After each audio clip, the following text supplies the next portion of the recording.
大名鼎鼎的李子柒回来了啊！11月2号，在停更3年之后啊，这李子柒啊，在中国的互联网上开始重新推送视频。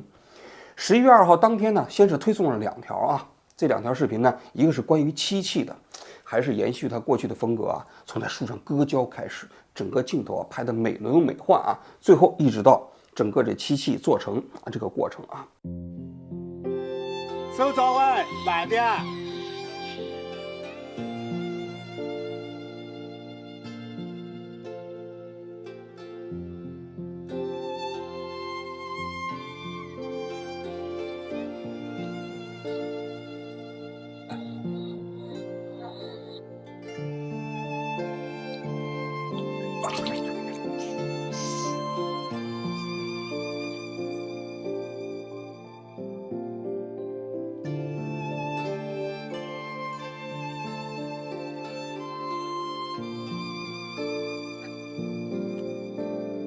我在音上，3、2、1，哇！1，哇！1，哇！大成龙啊！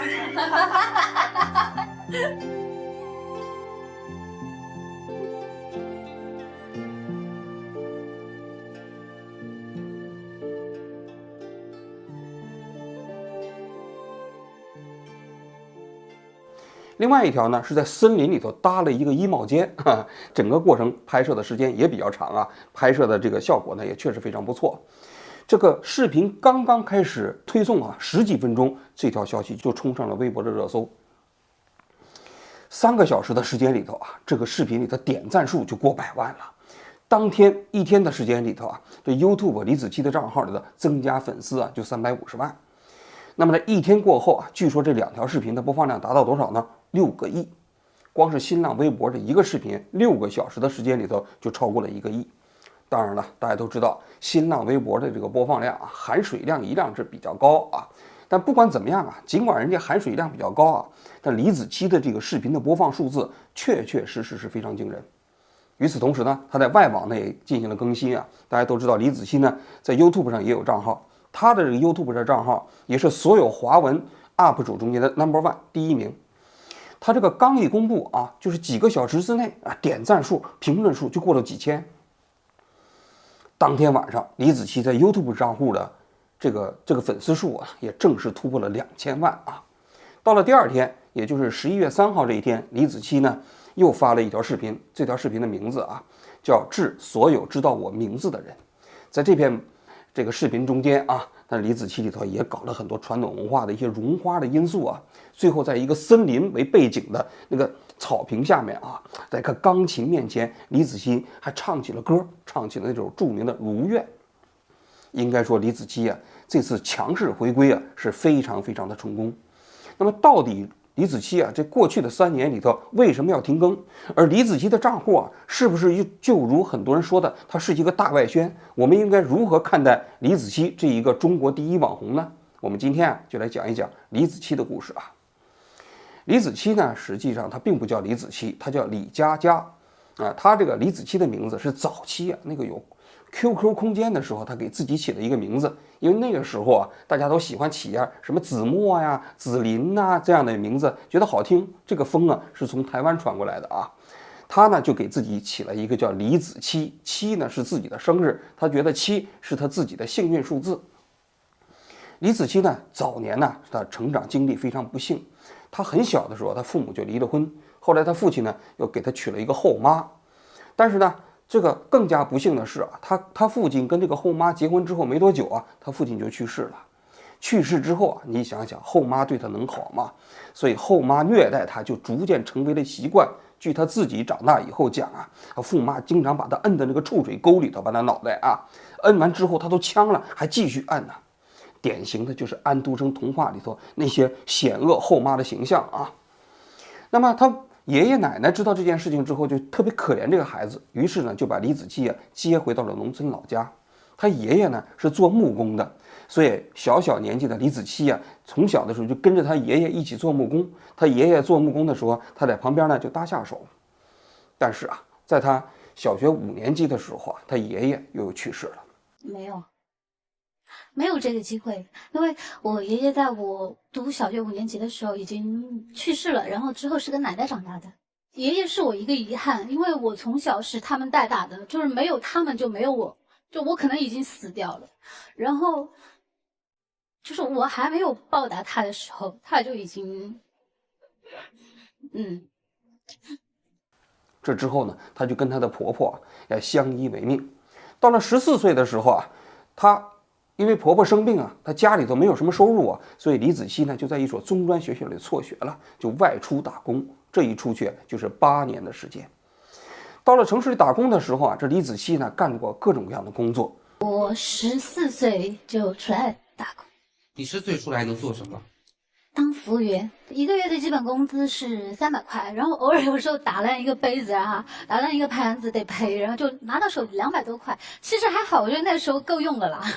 后来是因为我跟师傅去学了打碟，因为我去学这个，说实在的，可能也就是为了活下去吧，没有说我有多喜欢音乐啊什么，这个话太假了，就是为了我觉得他工资高，我觉得工资高，然后就觉得我可以就是赚到这些钱，然后给我奶奶。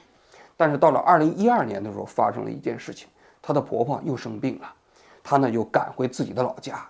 因为在她的生命里面啊，世界里面，婆婆是她跟她相依为命的一个非常重要的1号，所以这个时候她就放弃了城里的工作，回到家里去陪自己的婆婆。那回到家里总要找个生计呢，就在那个时候呢，她就开了一个网店，在网店里做什么呢？就卖一些自己家乡的农产品啊，还卖一些衣服啊。但是生意啊非常的不景气啊，因为网店嘛竞争非常激烈。就在这个时候呢，他的表弟啊，据说是弹一些吉他啊发到美拍上。那个时候美拍是一个刚刚兴起的一个视频平台。李子柒呢就在想啊，其实他也可以做这样的一个短视频。他做短视频的目的也只有一个，就是让自己的那种网店能够卖得更好。于是呢，他也就开始捯饬起自己的短视频啊。他做的这个短视频呢，基本上都是围绕着自己在农村里的生活，比如种稻子啊，然后那个绣花啊，写对联啊，然后就是贴窗花啊等等，就这些都是跟他农村生活有关的。他的拍摄设备呢，就是自己的手机，然后用自己的手机呢来做剪辑。应该说他早期的这些视频呢，本身确实啊，这个视频本身非常粗糙，但是还蛮有创意的。尤其是农村里头那些生活啊，他还加入了一些诗情画意在里面，所以呢，就渐渐有了一些名气啊。那么在2016年的时候呢，他有一个视频呢，就一下子出了圈。这个视频的名字就叫《桃花酒》。桃花坞里桃花庵，桃花庵下桃花仙。桃花仙人种桃树，又摘桃花换酒钱。留一些一朵，再唱桃花歌。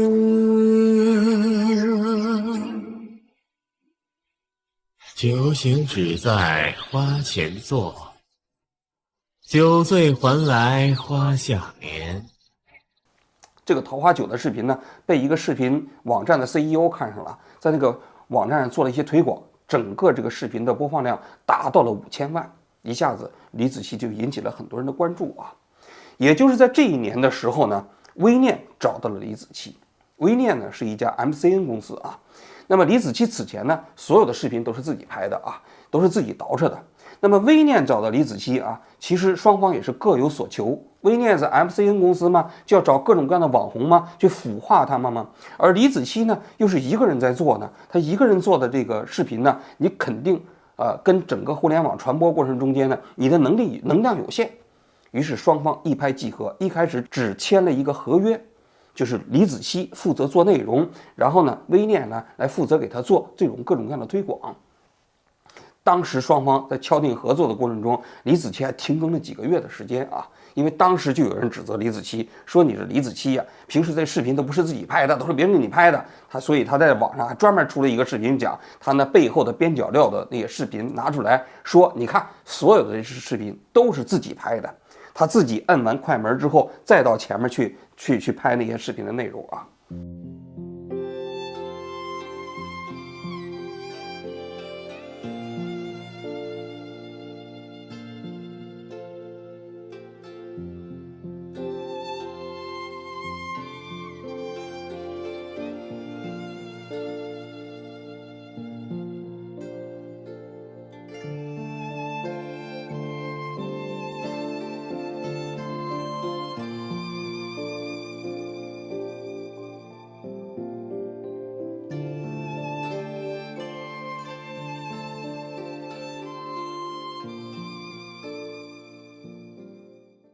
那有了团队就不一样了。李子柒呢，在2016年的9月份呢，又推出了一个新的视频。这个视频呢，一看就是有专业团队来拍的啊。这个视频的名字呢，就是兰州牛肉面。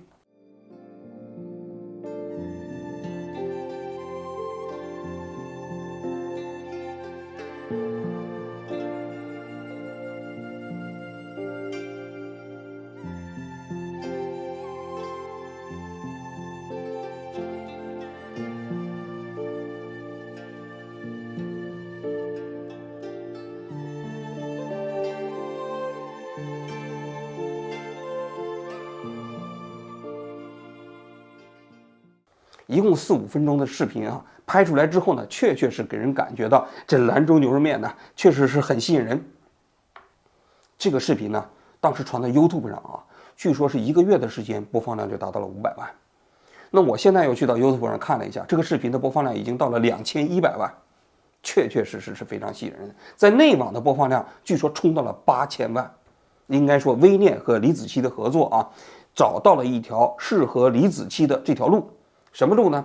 就是说，传统的中国食品，然后呢，这个传统的做法，手工做法，然后呢，又加入了一些传统因素、传统文化的因素。比如说李子柒在镜头中间穿的都是中国古代的那些衣服啊，灯光打得非常的漂亮，然后选的那些拍摄地点呢，都是具有那种诗歌画意的那个场景。我这个手机掉了啊！我这个确实是跟李子柒的没法比。你看人李子柒那么专业，我们这就是早来班子啊，没办法。拍摄过程中前面放个手机看时间，你看，结果这个不知道谁一个消息来了就掉地上了啊。我接着来讲啊，那么结果这个兰州牛肉面火了以后呢，第2年他们又推出了一个视频，这个视频呢就是秋千。这个秋千呢，就是李子柒在一个院子里搭了一个能够遮风挡雨的这么一个沙发式的秋千啊，也是跟过去的那些视频差不多啊。从自己开始弄木头啊，然后搭架子，搭完架子上面放了一个帷幔，帷幔里头有一个沙发式的秋千，李子柒坐在上面读书，好一幅诗情画意的场景啊。这个视频呢，当时播放量全网啊，据说是8000万，不得了啊，又破圈了啊。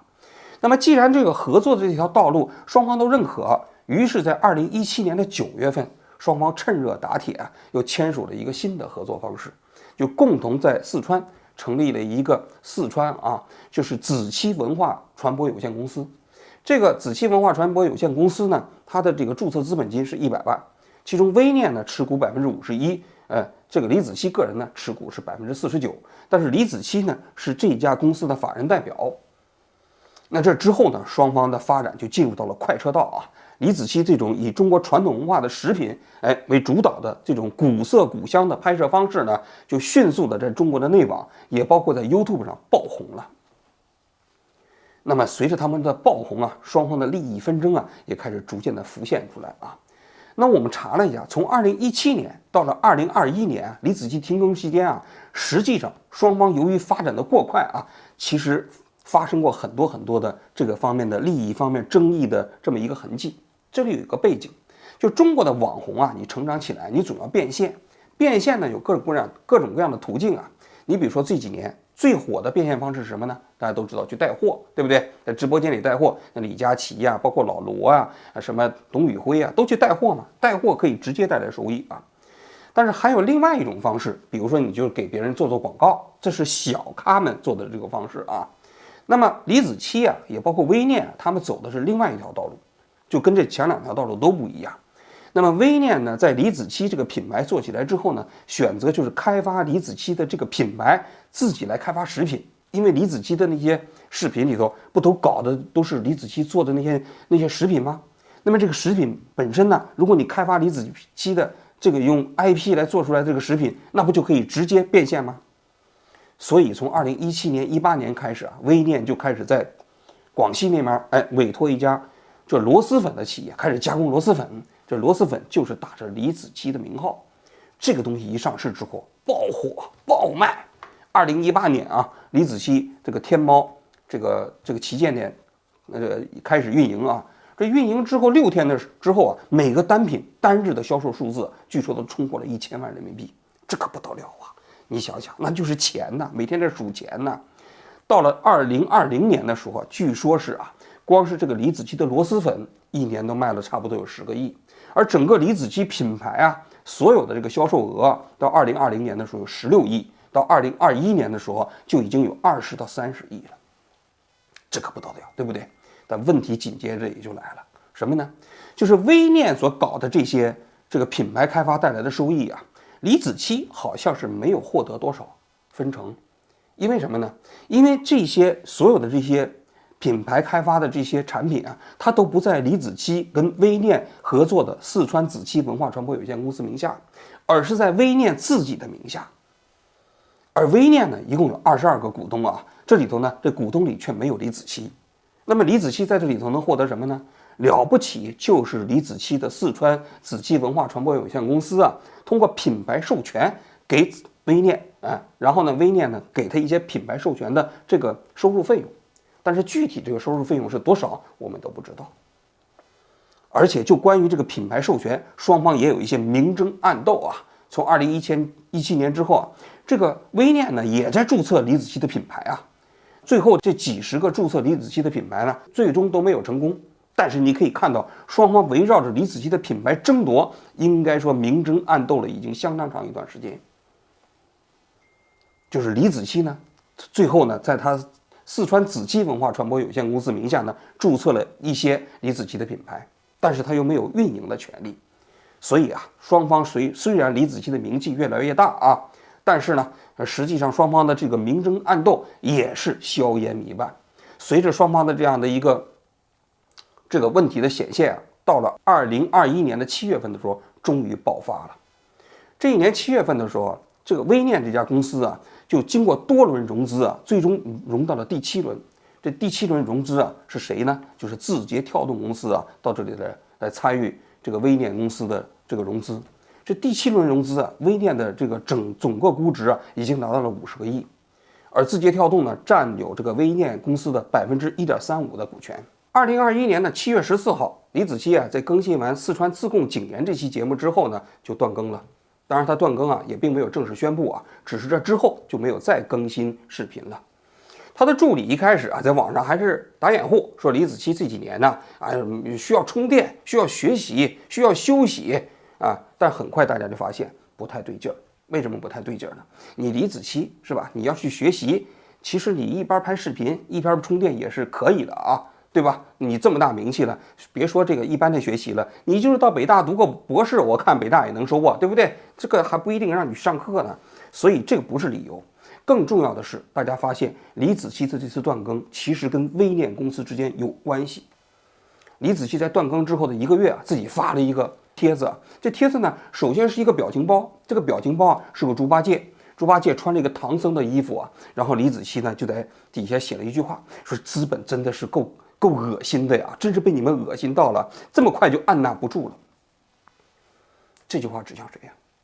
我个人猜测其实不仅仅是指向微念，很可能是指向字节跳动。我的猜测是，就微念这7轮的融资过程中间一轮的融资，首先是自己的估值已经到了50个亿，而李子柒呢又没有分享到个人好处，他肯定是有意见。另外一方面，这些融资方很可能跟微念公司签了协议，而这些协议本身有针对李子柒的，因为对于微念公司来说，它的最大的 IP、最大的资产其实就是李子柒。但是微念公司在跟李子柒谈的时候，李子柒可能没有接受。当然了，这个也可能双方一开始就没有对很多合同的细节有太细致的谋划。但是李子柒这个品牌呢，又是一个爆炸式的增长，所以很多灰色地带双方没有谈懂。你就比如说在我看来，按道理来讲，李子柒的 IP 的这种产品的开发应该放到四川子柒文化传播有限公司名下，这样呢，双方可以共同分享这个品牌带来的好处嘛。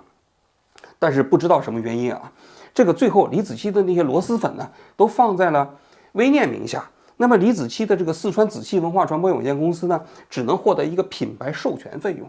但这个品牌授权费用到底是多少？双方又没有透露这个分配的比例。显而易见的是，李子柒显然是不开心、不满意。随着就是双方的争议很多人就开始披露出更多的信息。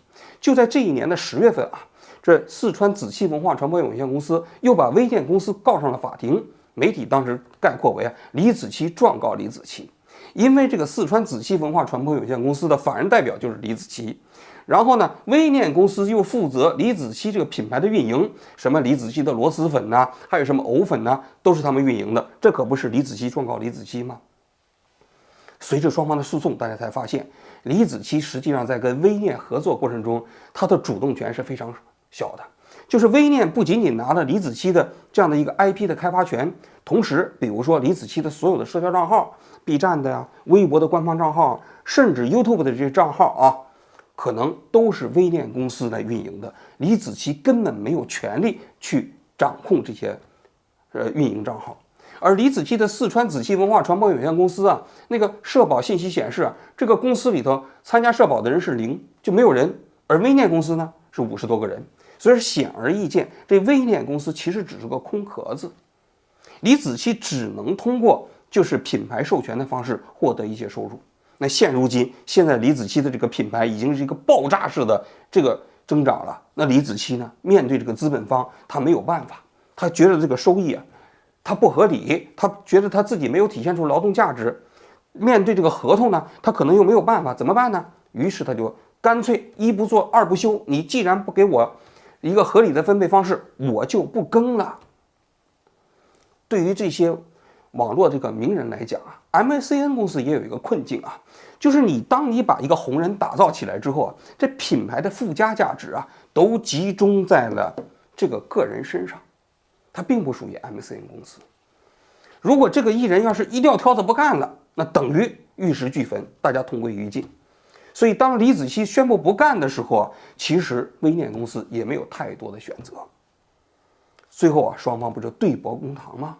但是啊，比较蹊跷的事情，双方这个案子啊，从2021年开始起诉开始，就一直没有开庭，一直到了2022年的12月份啊，绵阳市中级人民法院就突然发了一个公告，说经过他们的调解啊，这双方达成了和解的这样的一个结果。和解嘛，就不需要起诉了嘛。而且1年半的时间一直在和解，始终没有进入到诉讼程序，这一点啊，大家记住了，特别令人感觉到蹊跷啊。那么具体的和解的条款啊，双方没有公布，但是我根据双方接受媒体的采访啊，披露出来的信息，努力拼凑出来了最后双方和解的这么一个协议啊。首先，这个四川子期文化传播有限公司过去李子柒控股是49%，还是个小股东，现在呢变成了一个个人独资的全资企业，微念全部退出。其次呢，这个四川子期文化传播有限公司一直占有李子柒的各种各样的品牌，这一点还在继续。同时呢，过去微念公司控制的李子柒的各种账号，比如 B 站的、微博的、YouTube 的，全部交给四川子期文化传播有限公司。也就是说，李子柒夺回了属于自己的账户的运营权。更重要的是啊，就是说，那微念公司那也不是说什么都没得到嘛，就是这品牌虽然属于李子柒，但是微念公司获得了李子柒的这些商标权在特定门类内的特许独占权。什么意思呢？就是螺蛳粉呐、藕粉呐这些虽然这品牌属于李子柒的啊，但是呢，人家微念公司获得了这个领域内的特许独占权，你不能再把李子柒这个品牌授权给其他人，你只能给微念公司。然后微念公司开发这个品牌呢，获得的收益一部分还会给李子柒，但是具体如何分配的，我们就不知道了。这就应该就是双方这个当时就是和解过程中间的一个基本的条款。应该说，在李子柒跟这个微念公司的这个诉讼过程中，大多数网民呢都支持李子柒，因为觉得李子柒在跟资本进行奋斗资本在压迫他们。但我个人觉得这个问题挺复杂。为什么挺复杂呢？因为李子柒当年之所以跟微念公司签约的时候他根本不知道他最后会红，所以他签署的那些协议的时候，他是自愿的。如果他知道他后面会红的话，他显然不会签这协议嘛，对不对？但是没想到后来红的火大发了，他觉得这个收益对他来说不公平了。那么这个违约方是谁？在我看来应该是李子柒。但是微念公司呢，应该说做的确实也有点不地道。就我刚才讲的，如果微念公司把李子柒 IP 的开发权放到了李子柒文化传播有限公司，然后一开始双方的股权啊，你可以另行约定啊，李子柒不一定一开始就拿49%啊，也是可以的。但那样的话，李子柒啊，可能就应该可以分享到应该属于他的市场份额的收益部分。结果呢，这个结果啊，就导致李子柒一下子停工了3年。微念公司呢，也算是受伤啊。那最后，微念公司一看所有的品牌都压在李子柒身上，这不靠谱，所以就开发自己的新的螺蛳粉的这个品牌，比如臭宝。这个臭宝的品牌其实还是广西那家公司生产的螺蛳粉啊，只不过从李子柒的牌子贴成了臭宝，现在也在卖，据说卖的也不错，但是距离李子柒这个品牌还是相差挺远的。这里头啊，凸显出来就是中国的这个 MCN 公司啊，跟这些当红艺人之间的这些矛盾嘛。你比如说董宇辉跟这个新东方之间，那董宇辉原先也是默默无闻呢，新东方给他提供了这样的一机会啊，红了之后呢，双方的利益需要重新划分，结果呢怎么办？最后呢，其实也是以分家而告终。所以有的人说啊，李子柒这件事情说明李子柒没有契约精神。我觉得这句话说得对，说对了70%啊。但是的确，这个作为 MCN 公司啊，你在孵化这些新人的时候，也要考虑到这些新人如果真的爆红之后，他们也可以获得相应的收益。否则的话，品牌附加到这些人身上，你最终你也是啥也拿不到。这是中国的社会现实嘛。但我想这里还想说一个信息啊，就李子柒的这个整个诉讼最后是以和解而告终。而且1年半的时间，所以啊，很多人强烈怀疑，其实这背后是有政府的影子，就是政府在这过程中间插足了。它并不是一个简单的经济合同纠纷，并不是简单的一个法律纠纷，因为简单的法律纠纷打官司就可以了嘛。结果实际上是政府在后面推手，一直在促使双方能够谈成最后的和解方案。这里头有几个因素可以去讲啊。李子柒当时这个停更之后，一直啊就开始接受新华社啊、中央电视台的采访啊，开始不遗余力的推广这个非遗的事情啊。所以我那一次去了完之后，蛮受震撼的。那个时候我就形容我说，很多非遗文化它像极了一个垂暮的老者，很多时候就是他很无奈，他站在那个历史的长河，他在不断的回望，就是那种无力感，所以他需要被很多人看见，需要被很多人关注。所以这也是为什么后来我可能把更多的精力都有转移到这个非物质文化遗产上面来。而四川省啊就开始评他又是什么非遗大使啊，又是什么中国农民什么这个推广大使啊等等。李子柒开始跟官方啊就开始越走越近。第一个就是跟乡村振兴还有共同富裕相关的一些事情，就是想要做一个能够可复制、可传播、可循环、可推广的一个这样子的一个试点，就是能够让老百姓真正意义上的能够为他们征收。然后第二个，我还是想继续把我们的非遗的传统文化做一些更好的传承和传播。总而言之，你会发现他说话越来越正能量。正能量有好处嘛，是吧？政府在后面加持他，好多事情他过去凭借自己能力办不到的，现在就能办到了。所以有些人高度怀疑，李子柒之所以能够在跟微念的博弈过程中间啊，拿回了属于自己大部分的权益，是因为政府在后面加持。大家可以看一下这次李子柒啊重新复出的时候啊，有人说他的这个七气那个视频呢，背后的团队啊，就是央视的纪录片团队给他拍的。跟过去那个微念给他搞的团队比起来，一点都不差。更重要的是啊，现在李子柒跟四川的文旅集团肯定是深度绑定了。大家看李子柒刚推的这3个视频里面啊，全都是非物质文化遗产的。要知道，过去李子柒拍的那些视频呢，都是吃吃喝喝啊，都是那个中国古代的食品啊，加上古法制作啊。但至少现在这3个视频都不是。都是跟非物质文化遗产有关的，而非物质文化遗产又是中共推广的，就是那种文化软性输出的内容嘛，这个大家都知道嘛，对不对？就是推广中国的传统文化往走向世界嘛。更重要的一点啊，大家可以看一下啊，就是李子柒啊，在这次复出过程中，我不是讲了有3个这个视频吗？其实在这个3个视频之前，李子柒还发了一个视频呢。大家好，我是熊猫姐姐李子柒。又到了1年1度的强国熊猫周，今年也依然为大家准备了一些小礼物，在学习强国等你来拿。10月25日，滚滚金秋欢庆会带你探访熊猫家园，熊猫猜猜猜限时返场，精彩不容错过。说李子柒在四川认养了2只大熊猫，他给这个大熊猫做广告。2个大熊猫叫什么名字？大家知道吗？一个叫强强，一个叫果果啊，这合起来就叫强国。李子柒在这个视频中间就给谁做广告呢？给学习强国做广告。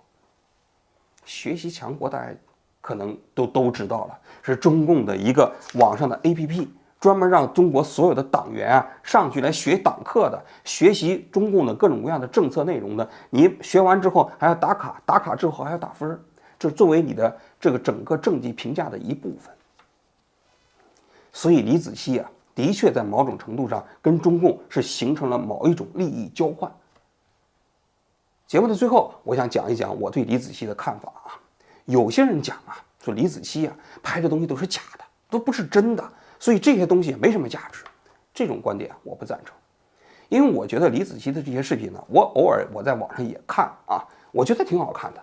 因为他虽然拍的不是一个真实的中国，但他满足了人们对这个传统中国的想象，就是传统中国的理想状态就这样。这个呢，就是满足了我们内心的想象嘛，这个本身也有价值。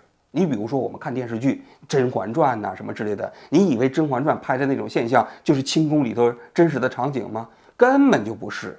因为到清朝的时候已经有照相技术了，你去看一下清宫里头那些皇后的照片，你就会发现那些皇后第一都长得很丑，第二呢衣服本身也非常非常的不漂亮，跟那个《甄嬛传》里头所比的那些美轮美奂的服饰比起来，相差的太远了。而且过去古代那些宫女儿还有那些皇后们都不刷牙，你知道呢，其实都是那嘴里都挺臭的，是吧？就唐代都以胖为美，你以为那个审美东西你现在能看起来就觉得好看吗？肯定不是。所有你现在对古代的那些想象都是按照现代人的审美进行塑造的。但是文艺作品我觉得完全可以理解，你把李子柒理解为一种艺术创作就可以了。所以在我看来，李子柒拍的那些内容我完全能接受，这第一点。第二点，有人说李子柒现在跟这个中共绑定之后是一种大外宣，我觉得啊，这看怎么理解啊。如果他要是仅仅是拍现在这3种视频，我从某种角度来讲是能接受的，因为非物质文化遗产嘛，也的确是中国文化的一部分啊。他用这种方式推广，不太令人反感。从我角度来讲啊，我觉得能接受。就他拍那一些什么做漆器呀，做那森林中间的衣帽间呢，我完全能接受。但是我在最后我想讲一下，就是我觉得四川文理集团就算是跟李子柒深度绑定啊，这个账号的使用啊，也不要过度消费。如果你一旦过度消费的话，很有可能就把这东西给作废了。因为李子柒过去这几年啊，在海外的成功，他的账号不是有2000万了吗？很多跨语言的人都喜欢他。有一点非常之重要，就是他的视频中间除了美之外是没有意识形态因素的。如果你要是把它加上意识形态的因素啊，很有可能往前迈这一小步，就有可能把这个整个账号都作废了。大家就会从过去的喜爱，单纯的喜爱，变成远离，甚至有可能讨厌。所以啊，在我看来，李子柒跟中共合作啊，其实从某种角度来讲，我觉得他在中国那个社会有这么大的影响力啊，他有的时候呢，或许也是迫不得已，就是这个唯一的选择，用美轮美奂的诗情画意啊，来满足我们每一个中国人，包括世界上的人，来满足他们对中国传统乡村生活的那种文化想象，我也能接受，但是就是不要把它加入到意识形态的因素。好了，我今天就讲到这里，谢谢大家。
至于我的作品是否独树一帜还重要吗？